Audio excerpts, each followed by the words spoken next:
Hi guys, welcome back to the Drive Live channel. In today's video we're going to be showing you how to check your brake fluid level in a P3 Volvo. Now this is a video that I've had requested quite a bit. It's not immediately obvious and there are people that have developed strange ways of doing it, but I thought we'd show you from the start.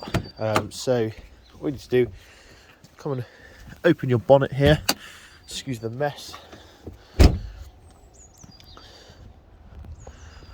Just lift the bonnet nice and simply.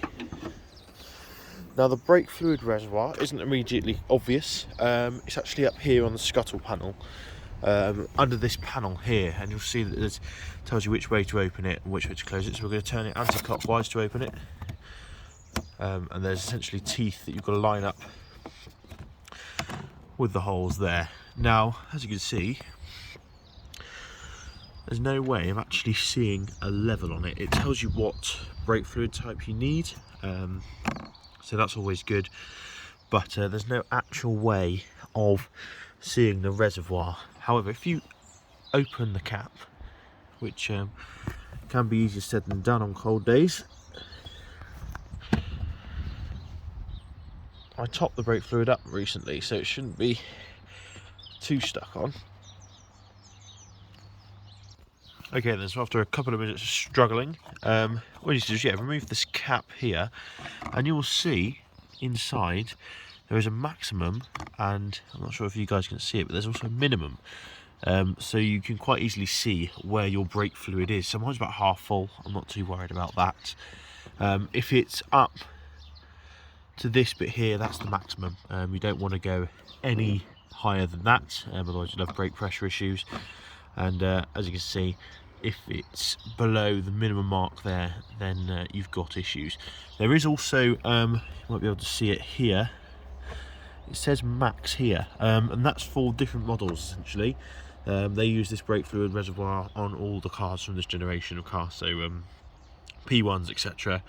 P2s, all generations have the same brake fluid reservoir, so bear that in mind. That's why you can't read it, but obviously they might have theirs placed in a slightly different way. I'm not going to do that up as tight, because that was very tight indeed.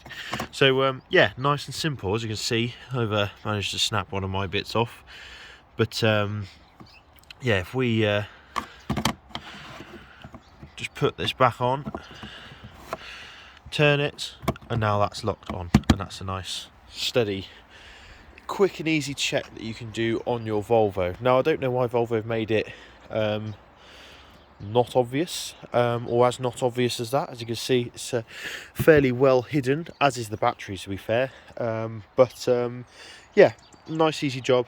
If you need to get any sort of brake fluid, etc., I find just your general stuff, as long as it's .4 and you're not doing any ridiculous track driving, then yeah, .4 will be absolutely fine for all of your braking needs. Just keep an eye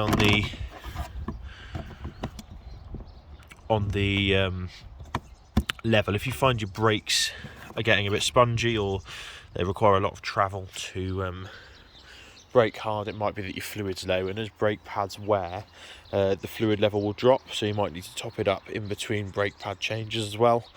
That's just something to consider. So yeah, thanks for watching. Don't forget to like, comment and subscribe. Like I said, a lot of people requested this video, so if you've got anything that you need to know or want to know, let me know in the comments below, and I'll produce a video on it. Cheers.